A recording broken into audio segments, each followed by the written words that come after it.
Well, hello everybody. I hope this video finds you happy and healthy and safe as much as can be while we're in this time of interesting challenges. And so I said that I would make you cherry bread today, but maraschino cherries were not on the shelf. So unfortunately I can't make that cherry recipe today. But I thought what I would do is make you one of my favorite comfort foods. And so as you can see, I've got my favorite new apron on. It says Tom's Kitchen, seasoned with love, made by given to me by my new nephew-in-law. And so today what we're gonna make is an old-fashioned apple crisp. And so what I'm gonna do first of all is I gotta turn the oven on to 350. And I'll let you look at the ingredients while I do that, and I'll get that started. And so our oven's on at 350, and then I'm going to use an 8x8 casserole dish, which you can see right here. And I'm using an unsalted butter, which I'm going to do a nice job of greasing it. And I'm not quite used to holding the iPhone, and doing it together. I've ordered a little webcam, but for right now, I hope you'll bear with me while we get that worked out. And so I promised you a recipe this week, and so I wanted to make sure that I stayed true to my word there. All right, so we're gonna grease it here, and we're gonna get that all done. And so that looks nice and greased. And we're gonna use unsalted butter to do that with. And so I think we're good to go with that.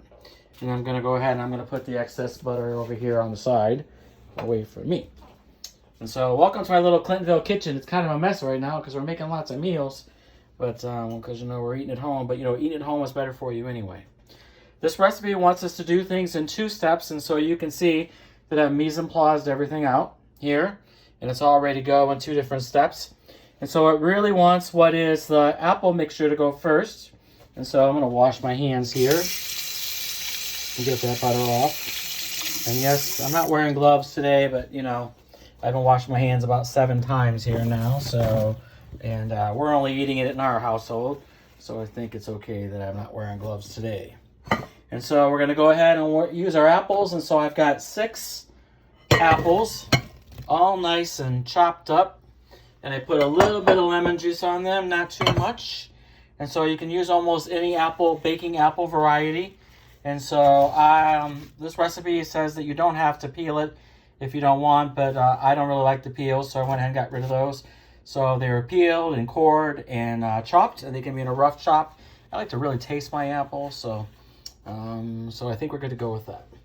And then we're going to go ahead and use granulated sugar, and I'm going to send you the recipe, so I'm not going to tell you the exact amount of the granulated sugar, but I'm going to go ahead and put the granulated sugar over on top. You'll have all the individual ingredients ready to go. And then we're going to go ahead and, so this recipe asks for 2 different measurements of cinnamon, and this is actually Mexican cinnamon. I love it. It's the best. It has the best flavor. So I actually get it from Penzies, which is in Columbus. So we're going to use that, and we're just going to sprinkle that across the top kind of evenly. So that's ready to go. And then we're going to go ahead and we're going to kind of use our wooden spoon. And I love using a wooden spoon in the kitchen. You guys know that I'm not a big fan of metal on metal. Why don't we use metal on metal? You might ask yourself. We don't use metal on metal because we don't want any metal shavings. And so once we've got that all nice and covered with our cinnamon, then we're going to go ahead and use just a little bit of lemon juice on there. Kind of make sure that all stays in place. Smells yummy. I wish you could smell that lemon juice. And today I'm using fresh squeezed lemon juice, but I did that already. You can use both. For some recipes, it tells you either use one or the other. For Southeast Asian cuisine, you probably use fresh squeezed, but we're going to use only fresh today. And then I'm going to go ahead and I'm going to put our apple mixture right there, and that is all ready to go. So that's going to be the basics for what our apple crisp is going to look like. And then I got a visitor in the kitchen. I'll let you see. So this is Chloe. Chloe decided she wanted to help out today making some apple crisp. She's not quite sure. She's a pretty good helper. She won't really like apples, but anyway, she's in here to say hi.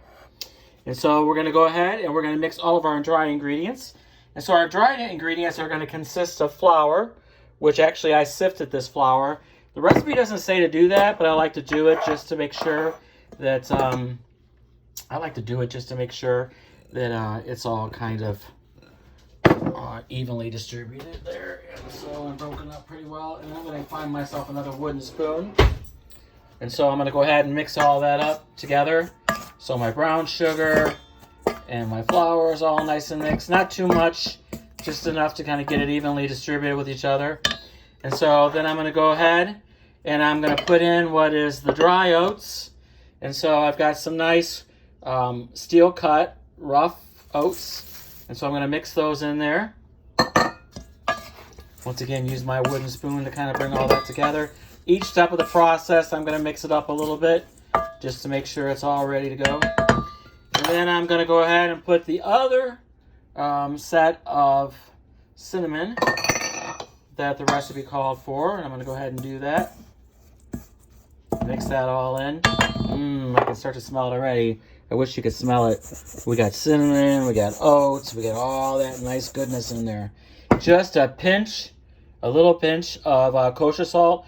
Or actually, I don't know why, but I didn't have any kosher salt at home. So I'm using some pink Himalayan salt. So, which I love that, which I just ground just a second ago before I started to use it. So I'm going to mix that in there.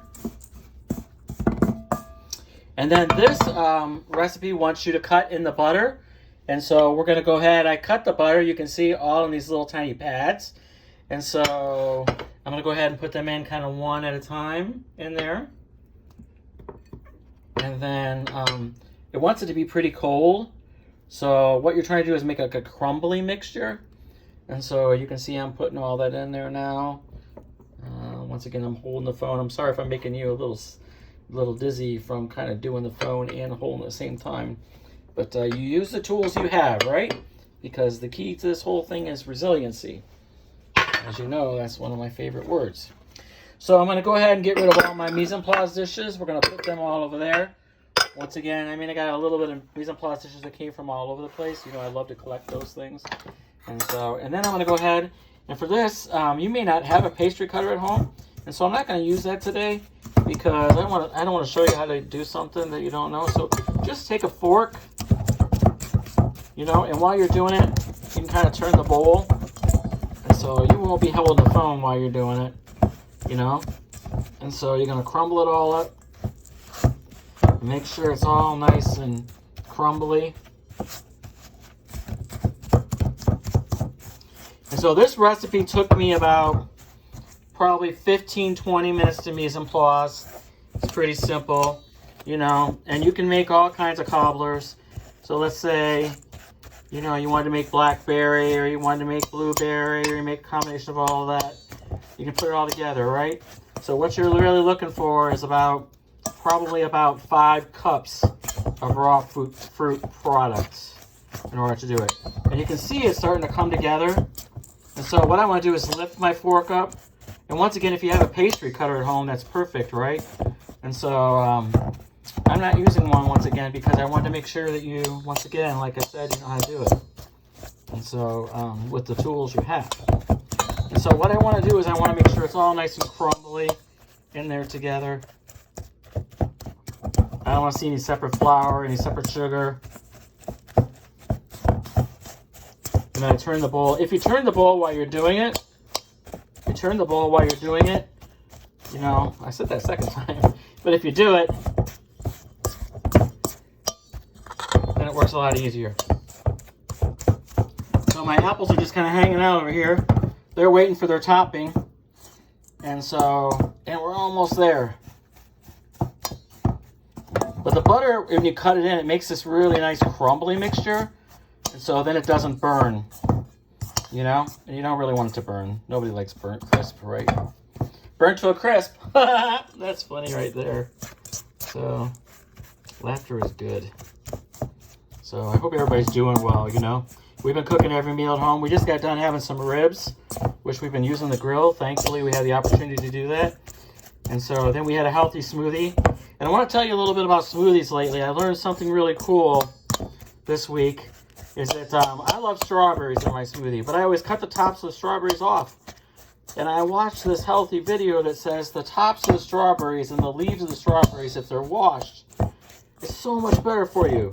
So what I've been doing is I've been saving all my spinach stems, and I've been saving all of the tops of strawberries, and I've been using them. I put in a Ziploc bag, and then what I do is I go ahead and I use those in my spinach, in my smoothies. And what a great thing. And I was throwing all that stuff away before. And then I started looking up all these things about strawberry leaves and strawberry tops. And why, what a mistake. I've been making all that mistake for so long, 54 years. Soon to be 55 years. Well, at least I won't be doing it when I'm 55 because I know better now. All right, and then I want to show you this. Look at this nice crumbly mixture. And so once again, I told you I washed my hands, so make sure you do the same thing when you're doing them, okay? And then we're gonna go ahead and mix it all up. Oh, it's gonna be so good. So I have some vanilla ice cream in the fridge. Yeah, fat-free, because you know I can't be eating lots of sugar. And so this recipe can be made with stevia if you want. And you can substitute you can use stevia with a little bit of honey. So, but if you want a little substitute for that, you let me know. All right, so our crumbly mixture's all ready to go. And our apples are ready in the dish, right? And so we got our dish nicely buttered so it won't stick at the end because nobody likes a nasty, crazy dish to have to wash, right? And so then what I do is I go ahead and take it by handfuls. And I literally take the crumbly part and I put it right across the top evenly. Mmm. So good. I wish you could smell it. If you could smell it, oh my gosh. And you know, there's nothing like the smell of apple in the house. So here's the thing. These are crazy times, right? We weren't expecting this kind of stuff. We got to do these things to keep ourselves busy. And we got to eat healthy food. Because when we eat healthy food, you know, I've told you before, that we feel better. And when we feel better, we can make better decisions. And we got to be there for ourselves and for our community and for all those people out there that need our help, right? And so last week I made chocolate chip cookies, and I was dropping them off up until they told us to stay home. So, all right, so this is what it looks like when it's done, right? It's all nice and crumbly on top. You can look on the side, look how beautiful. 8x8 casserole dish. I'm going to put it in the oven at 350, and I'm going to let it cook there for a little while. And then I'm going to send you a separate picture when it's all done so you know what to do. Here's hoping that if you have some sugar and some brown sugar and some cinnamon and a little bit of lemon juice and some apples and some quick oats, that you can make a special meal option for you for dessert. All right, thank you so much. You know, I'm thinking about all of you. I'm hoping that you're all well. I just want to remember that someday soon we'll be all back together. All right, hope you're all well. Talk to you soon. Be well.